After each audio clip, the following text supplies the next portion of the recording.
सरकारारि building लुनो आबादारिफोरनि हा सिख'नाया सोरनिबा उदैयाव आइथिंजों जोनाय बादिसो। मोनसे एडमिनिस्ट्रेटिभ बिल्डिंनि थाखाय माबानाया बिराद अयनाय, सोरनिबा उदैयाव आइथिंजों जोनाय आं बेखौ सानो आरो। क'क्राझार सहराव थानाय गोबां खास हाफोरखौ मानो इभिक खालामाखै? बिटिसि सरकारा रायजो राजाजों सावरायालासे मारै एनअसि होनो हाखो? बिटिसि सरकारा भगबान नङा।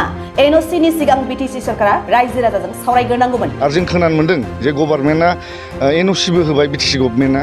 दा एनअसि होनो थाखाय एनअसि होनायनि सिगां मानसिफोरनि रेफारेन्डाम मानो लायाखै? दि बिटिसि गभर्नमेन्टआ डेम'क्रेटिक गभर्नमेन्टबा रेफारेन्डाम लानांगौमोन। मानो होनबा बिसोरसो बिसोरखौ थिखोहरदों गोजौआव, रिप्रेजेन्टेटिभसो बिसोरो गावसोरनो भगबान नङा जे CNC ब्लाबो हा दखल खालामोब्ला सारा आसाम नाङैनो सोमावसारगोन। मोनसे जायगानिफ्राय खारनांगौ जायोब्ला बर'फोरा बेबायदिनो खारबाय थानांगोन। बे गोख्रों रावखौ बुंदों बनसुनि लोगो गाहाय नेहादारि हेमचन्द्र ब्रह्मआ। We want justice! Justice! Justice! Amak nyai lagi boy! Lagi boy! Lagi boy! Amar mati amak lagi boy! Lagi boy! Lagi boy! Amar mati amak lagi boy! Lagi boy! Lagi boy! We want justice! Justice! Justice! दिनै जोङो बेवहाय बाथारमारि एरियायाव जोङो नुफैनो मोन्दों जे पाब्लिकफ्रा बिराद दुखुआव दङ, खस्थ'आव दङ। मानो होनबा आबौ आबैनिफ्राय लानानै जे बोसोर डिकेट्सनिफ्राय डिकेट्स लानानै जे आबाद मावबोनाय जे हाखौ जोंनि क'क्राझार डिस्ट्रिक्टनि, क'क्राझार जिल्लानि जे डिस्ट्रिक्ट मेजिस्ट्रेट बियो बेखौ माबा मोनसे बिल्डिं, एडमिनिस्ट्रेटिभ बिल्डिं लुनो थाखाय दखल माने खास लेन्ड होननानै बेवहाय मानसिफ्रा दखल खालामदों होननानै मोनसे माबा होदों, एलिगेसन होदों। बे एलिगेसनखौ जों सानो जे बे भुल, बे एलिगेसना बिराद भुल। मानो होनबा बिदि एलिगेसन होयोबा बिराद एन्टि ट्राइबेल, बिराद एन्टि इन्डिजिनियास मोनसे सोदोब बियो। मानो होनोब्ला बेवहाय जों मिथिनो मोन्दों रायजो राजाफ्रा बोसोरे बेयाव आबाद खालामगासिनो दङ। बे लेन्डआ बिसिनिनोखा, हाजारखि नोङो आइनावनो नायनो हायो, कास्ट लेन्ड हक बा एनि लेन्ड हक, बेवहाय आबाद खालामनाय जे अन्न प्रडिउस खालामग्रा, प्रडाक्सन खालामग्रा जे फार्मार्सफोरनि लेन्डखौ बिदि मोनसे एडमिनिस्ट्रेटिभ बिल्डिंनि थाखाय माबानाया बिराद अयनाय, सोरनिबा उदैयाव आइथिंजों जोनाय आं बेखौ सानो आरो। मानो होनोब्ला एडमिनिस्ट्रेटिभ बिल्डिं लुनो थाखाय टाउन एरियानि हा गैया नामा? मेरला हा दङ कास्ट लेन्ड, जे दासिमबो टाउनावबो मेरला दखल खालामनाय कास्ट हा दङ। बेफोरखौ मानो इभिक खालामाखै? बेहाय जे आबाद जागासिनो नोंसोर नायनो हागोन, फोथाराव दासिमबो खोथिया दङ। बेवहाय बे खोथियाखौ बिसोरो बोसोरेनि उदैनि थाखाय जानो थाखाय बिसोरो बेखौ आबाद मावनाय।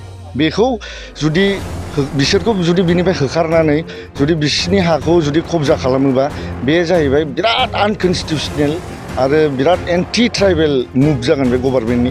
आरो जों खोनानो मोन्दों जे गभर्नमेन्टआ एनअसिबो होबाय बिटिसि गभर्नमेन्टआ। दा एनअसि होनो थाखाय एनअसि होनायनि सिगां मानसिफोरनि रेफारेन्डाम मानो लायाखै? मानसिफोरजों मानो कनसाल्टेसन खालामाखै? दा बे मोनसे कुइसन। आरो जुदि बिटिसि गभर्नमेन्टआ डेम'क्रेटिक गभर्नमेन्टबा रेफारेन्डाम लानांगौमोन। मानो होनबा बिसोरसो बिसोरखौ थिखोहरदों गोजौआव, रिप्रेजेन्टेटिभसो बिसोरो गावसोरनो भगबान नङा जे EM जाबाय, MCLA जाबाय, सोरबा CM जाबाय, जे थांनानै सियाराव जिरायहैबानो जे बिसोरो भगबान जागोन, मालायनि जिखुनु प्रपार्टि माबाखौ एनअसि होनो हागोन, बे नङा। फार्स्टआव बिसोरो मोनसे प्रसिडियर दङ, एनअसिनि सिगां रेफारेन्डाम लाग्रोनांगौमोन, जों बेखौ सानो। फर्सफुलि खालामोबा जोंथ' बिसिनि जे मा खालामो, जों एथ'ग्राब बिदि बिसोरो फासिस्ट वेयै जोंखौ फर्सफुलि खालामोबा जों बिसोरजों फासिस्ट जाफानो हाया। जोंथ' साधारन पाब्लिकसो, जोङो मुभमेन्टखौ नन भायलेन्स वेयै डेम'क्रेटिकेलि जों लांगोन। आरो दिनै बेयावहाय बेसेबां मानसि जमा जादों, खिन्थु जै जोंनि डिमान्ड दङ, जोंनि डिमान्ड जाबाय बेवहाय बिनिफ्राय 1 इन्सि हाबो लांनो मोना, 1 इन्सि हाबो दखल खालामनो मोना, कब्जा खालामनो मोना। जुदि खालामोबा जोंनि डिमान्डखौ जुदि खोनासङाबा जोङो दिनै बेवहाय जे बेसेबां मानसि गेदार जादों गाबोन फुल क'क्राझार हल आसाम जोङो बे धरनाखौ जोङो लांगोन मानो होनबा सासे मोनसे जायगानिफ्राय जुदि बर'फ्रा हा गोमायोबा थारमाने बिदिनो गोमालांबाय थानायनि प्रसेसआव बे जालांबाय थागोन जों बेखौ सानो आरो लिगेलिबो जोङो फाइट नांगोन बेखौ जों दिनैनिफ्रायनो जों खामानिखौ मुभ खालामनो थाखाय जोङो राजि मोनसे फोसावथाय खैराबारि उपेन्द्र नेशनेल एकाडेमि फरायसालियाव देग्लायनिफ्राय 10 थाखोनि मुं थिसननाया सोलिगासिनो फरायसुला आरो फरायसुलिफ्रा थाखो 10आव मुं थिसननो गोनो गोथो जानानै दंब्ला एबा देग्लायनि मेट्रिक आनजादाव उथ्रिना गुबुन फरायसालिमाफोराव मुं थिसननायाव मानिबाफोर जेंना नुजाथिदोंब्ला नोंथांमोना जिंगा दासि खैराबारि उपेन्द्र नेशनेल एकाडेमि फरायसालिया नोंथांमोननो थाखो 10नि सोलोंथाइ लानो खाबु होदों आरो बे फरायसालियाव दा मुं थिसननाया सोलिगासिनो दं बे फरायसालिया उदालगुरि जिल्लायाव दं मख'जाथावदि बे फरायसालियाव देग्लायनि मेट्रिक आनजादाव गासै 80 सा फरायसुला फरायसुलिफ्रा गासैबो मोजां जौखोन्दो लानानै उथ्रिसार जानो हादों